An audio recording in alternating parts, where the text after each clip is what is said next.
Welcome to the first ever Grandma-Grandson podcast. This is my grandma. And this is my grandson. Where we grapple with the biggest problems of life, the universe, and everything. The things that affect us all and things that affect us both. And the small things that don't matter in the slightest. We do it all with 70 years between us. And a bowl of very fresh cannabis. But from just down the street. Welcome to High Anxiety. I thought that was real good. High anxiety, whenever you're near. High anxiety, it's you that I fear. My heart's afraid to fly, it's crashed before. But then you take my hand, my heart starts to soar once more. Okay, we're testing, we're running. Are we rolling? How are we doing? Are we doing good? We're testing this out. Does this work? Is it working? Does this work? Is it? All right, here we go. 10 years ago, my grandma and I started recording a podcast. 10 years ago, my grandma and I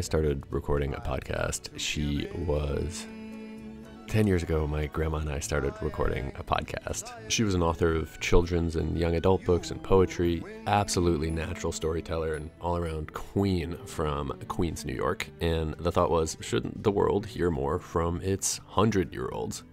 The answer is obviously yes, but trying to edit and put things together, short of it is I got too anxious about doing it the right way to do it anyway at all. So here's what's up. The intro here is a bit of a potpourri, maybe that's the wrong word, smorgasbord, buffet of a few clips from our early sessions. There is a lot of tape. The anxieties are still here, go figure. So I just wanted to know what you think of this, because I kind of need your help. Help just in the form of saying, do it, or literally don't. I'm seriously asking. Anyway, let me get out of the way. Here's a few bits of what this show could be like. Anxiety. And remember, folks, be good to your parents. They've been good to you. You win.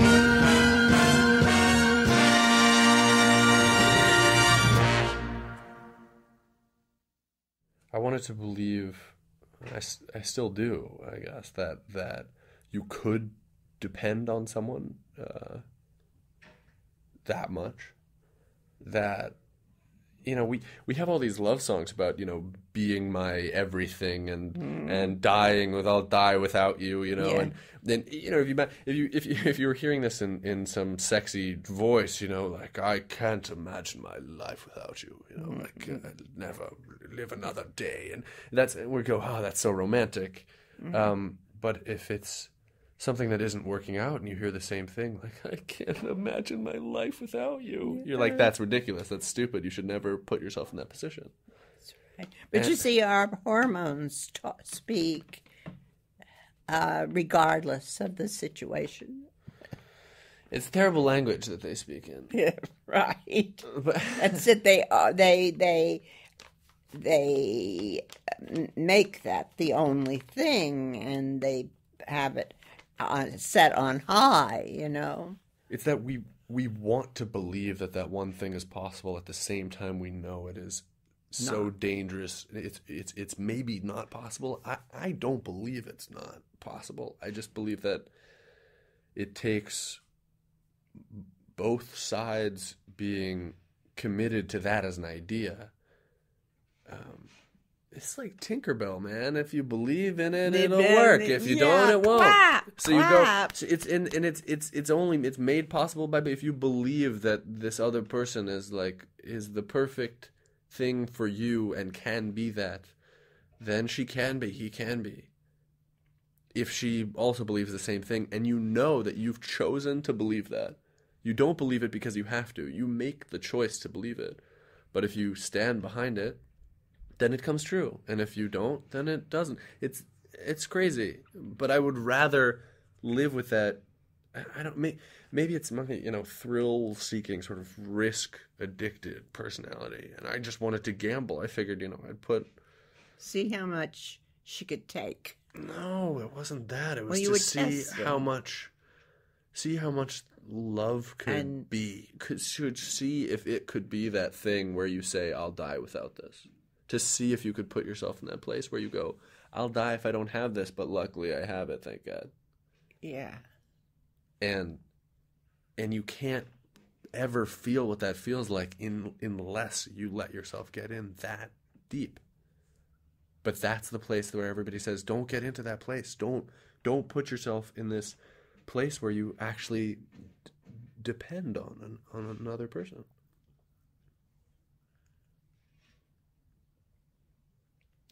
I thought I'd put being able to depend on a person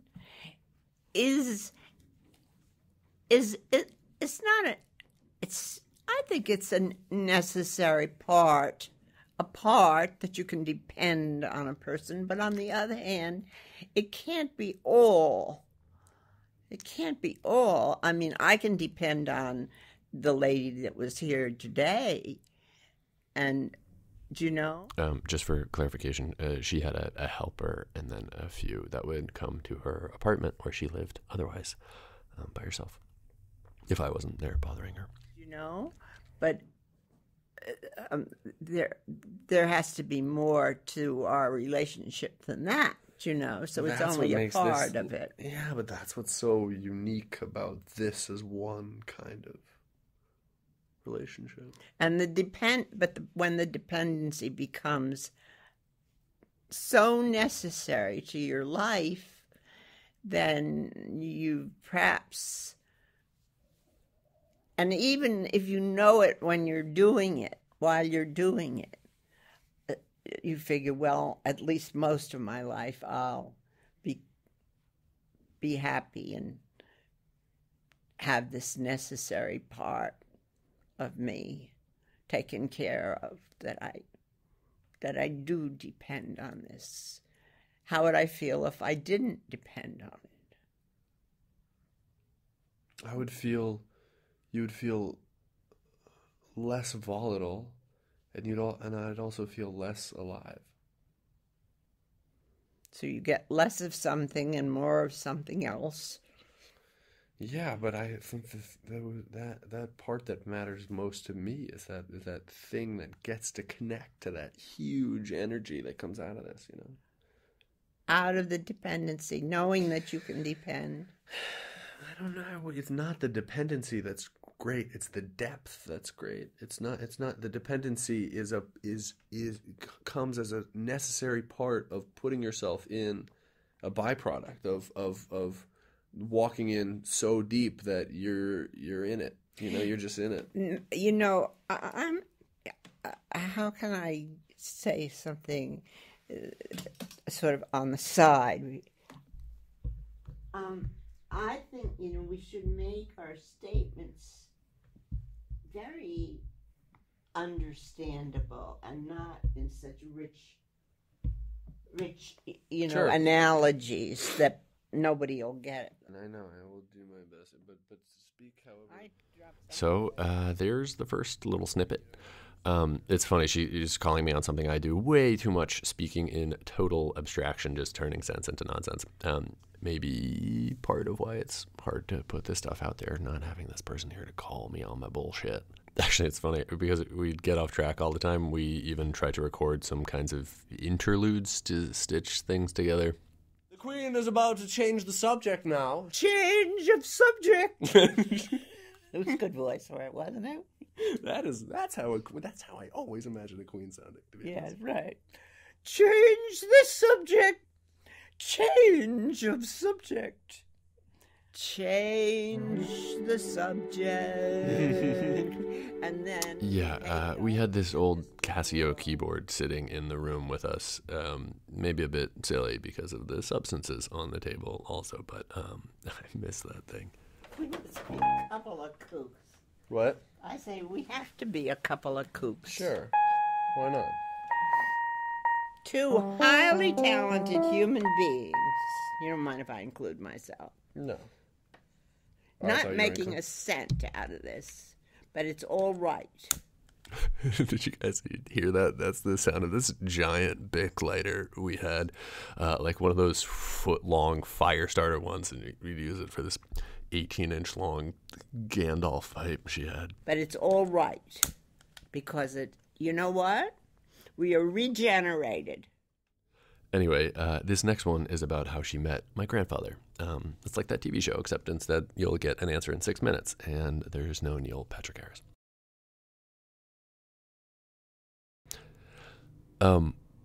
Actually, wildly enough, I'm remembering this now, a young Neil Patrick Harris actually narrated one of Grandma's books, audiobooks, Slake's Limbo. It's about a kid who runs away to live in the New York subway. I have the audiobook on cassette. I will find a clip to edit in here somehow. Up in the morning by a kind of ant, a worthless lump. He stood in front of the wheezing refrigerator, gnawing at what came to hand. He poured cold coffee into his worthless lump of a stomach and took his worthless lump of a body to school, passing on his stairway and in doorways the lumps of other humans who had come to rest thus. Later, his cold and empty stomach would remind him of what his nearsighted eyes could barely see on the classroom clock. Lunchtime. Okay, I'm sorry, I am ruining this project.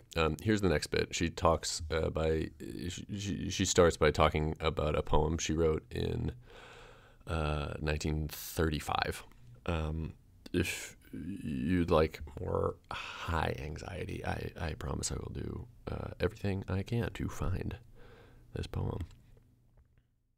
Of a poem I wrote when I was in boarding school, which was like my senior year in high school. It's that age where I had been torn out of the arms, so to speak, of the love of my life. Yeah. And how I expressed it. No. Deeply wrenching experience, as if I were 24 and not 16. Do you feel now that those feelings were as valid as they would have been if you'd felt them when you were 24 or 25 or 35 or 94? No. You think that it was like in part bullshit?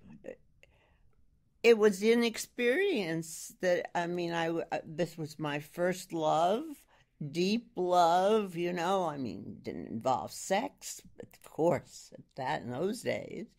But it involved, I knew this was the one, and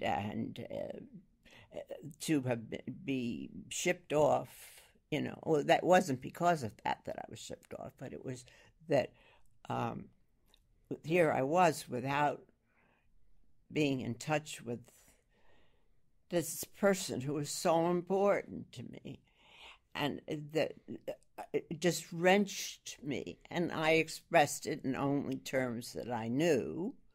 But do I think, looking back, I think, first of all, it would have been a terrible choice if it had gone on. And second, that I believe that I expressed the way I felt, but that my feelings, as I look back on them, were entirely inappropriate for the state of affairs. Do you think they shouldn't have been that way? If you could have changed, or if you could have said right now, you could be with that person, you could say your feelings are essentially wrong. You're feeling them now, but soon you'll realize objectively Would you tell that person that, or do you think it was necessary for you to feel those things? I think it was the natural. I thought, first of all, the most handsome person I had ever met in my life, and he wasn't too smart, but I made him smarter than he was. But natural is one thing. Yeah. We do a lot of unhealthy things that are natural to us. I mean, Yeah. but Right. but that doesn't mean that it was necessary for you to go through. I guess what I'm saying is, do you think that I feel the way that I feel now, or have felt for like the past few months, and in evolving ways. But do you think that that's like a necessary thing you have to do, or as soon as I can just say you're wrong, idiot, stop feeling that? Yeah. Then... you can't say that. And then besides, I didn't feel that. I felt that I was feeling something. I was probably going to go on the rest of my life, probably never meet anybody else. You're sure of that? Oh, I was sure of it. How wrong were you? How wrong was I? You ask that. How what was the time frame of those? Boarding school was just the last year of high school. Then next year, that fall, I was in college in Syracuse, and that's when I met her. Not, let's say after this poem, probably within 9 months, I had met him, and then that progressed through. By a year later, it wasn't a grand passion. It didn't start off as a grand passion. It sort of grew, and as the years went on together, all other aspects of it grew that didn't exist in the beginning. Were you looking for a replacement in some sense? Were you looking for something to fill? I wanted a date. When I got to college, I didn't have a boyfriend. A date, like, in the sense that you just wanted somebody that Somebody would to go go with out you with. to stuff. Yeah, and as a matter of fact, he was a blind date. He was a blind date. Grandpa was a blind. Who set you up? One of the girls in my freshman house. You still stay in touch with her? Oh no, she was a disgusting girl. She just picked up these two fraternity boys. She must have had some But she good... didn't pick him out for me. This is a funny thing. She picked out two guys for two girls in the house that didn't have dates. Uh-huh. And and they both arrived together. They were both in the same fraternity, and one was tall and good looking, and guess who that was? And the other was short and looked Italian, but he wasn't. And that generally would go along with good looking too as an adjective. And I don't know how, as I came down the stairs and saw those two down there, I can't now remember saying, I wonder which one is for me, but I thought, I wonder which one I would pick. That was it. They weren't assigned. Oh, so it was an even toss-up. It was, yeah. Just it didn't come down to height. No. Okay. So, right. But it happened that the other was a much better pair, suitably sized. For you? No, for them. Oh. It all turned out right. It certainly did. I don't know that girl kept on going with Saul Comita. That was his name. Saul Comita, the short Italian. Yeah, but he wasn't Italian. He was Jewish. Oh, yeah. Well, who was the Italian? Oh, he looked Italian. He looked Italian. Oh, looked like a little Italian. Well, I came... Huh? I'm not sure who I was short for a long time, and I look Italian. Yeah, I bet you. There's something I need to know. He wasn't as attractive that he wasn't. It was you were always gorgeous. You were the cutest, disagreeable child. The cutest. Go to commercial. I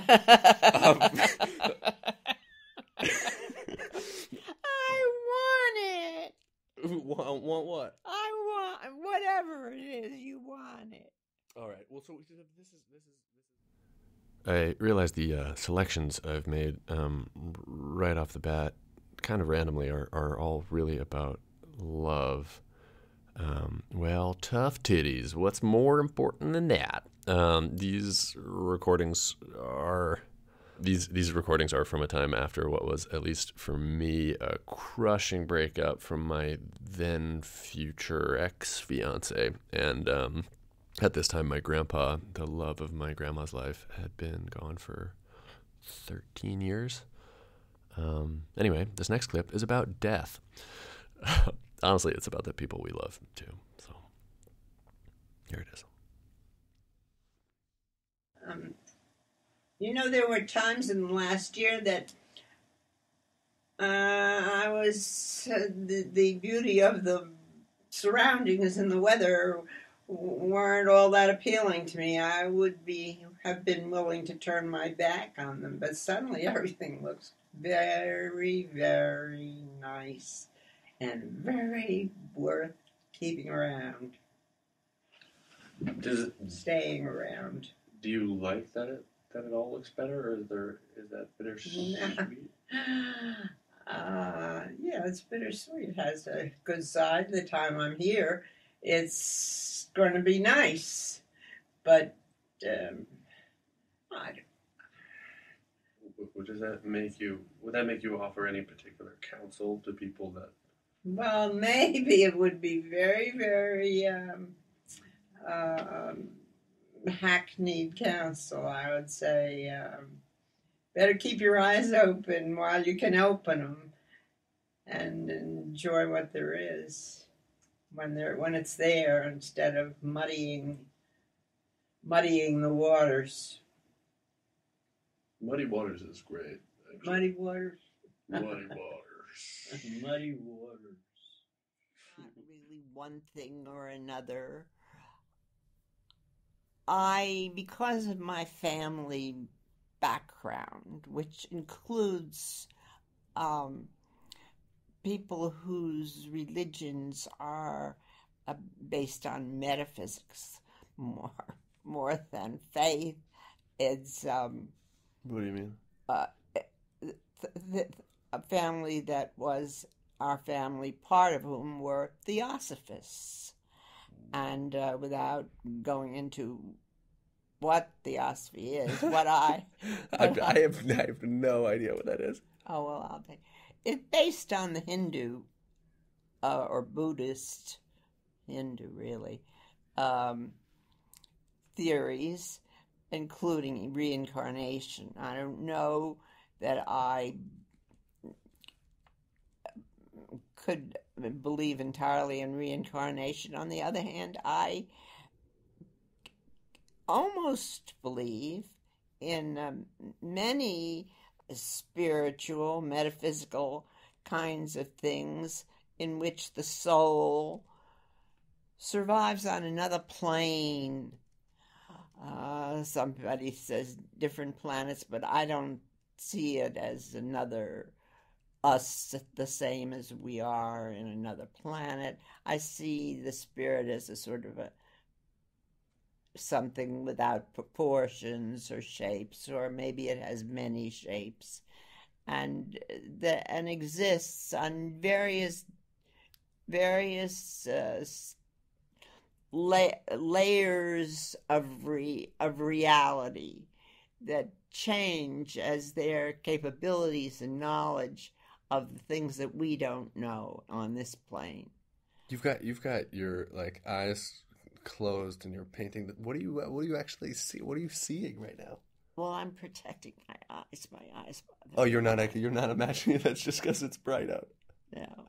Well, what do you actually see when you say this? What do you what do you see? Are you seeing anything? Or you sometimes see.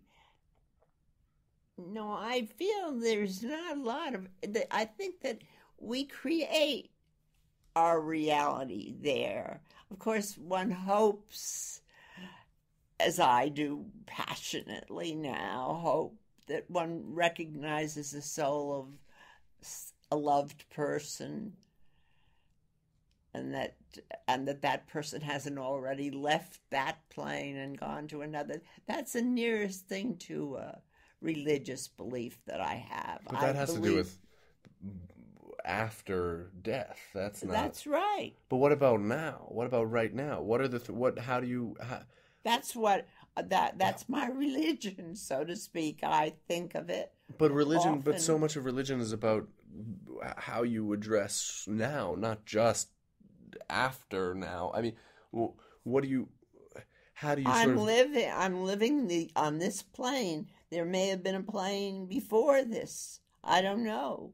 But now I'm living on this plane. It's possible there are other people on this plane that I knew in another, as people say, another life. But how do you deal with all the uncertainty? All the you've forgotten most of or all of what happened on another plane, and when you go to another plane from here, you'll forget this one. And the uncertainties, the same way you deal with your uncertainties about the established religions. This has more to it that I can believe in, that when I look around at the physical universe, when I look around at the people and the development of the people, and most particularly the brains of the people, as the brains reveal their souls, so to speak, or their behavior, and I don't know how to explain what I think a soul is, but Maybe after lunch. Maybe after lunch. I think you're right. But this is what We could talk.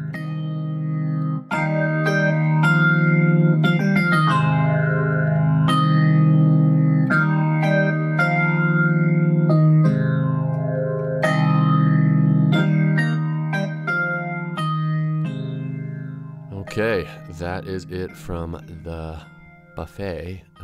Thank you for listening. There's ages more tape, recorded sit-downs and calls over the years. We were both aging in irreparable ways. Tell me what you think. My number is 610-733-5162, or leave a review or something with comments of any kind. I have to tell you, that Casio keyboard, the CA100, made in the same year I was, it had a button that did this. You can put on any one of those anytime. I could rickroll my grandmother at the touch of a button, and I hardly ever did. And when I did, she was cool with it. And I guess that is what love is. The music at the beginning was from Mel Brooks's amazing movie High Anxiety. For copyright reasons, the version you heard is done by an AI, Frank Sinatra. So thank you to him too. Thank you guys again for being here. Keep in touch. That would be a great shot. Where is the lighter? I thought I brought it in here. The lighter, yeah, there it is. It's on the floor. Wait a minute, lighter. Here, wait. Or just kick it. You can kick it over.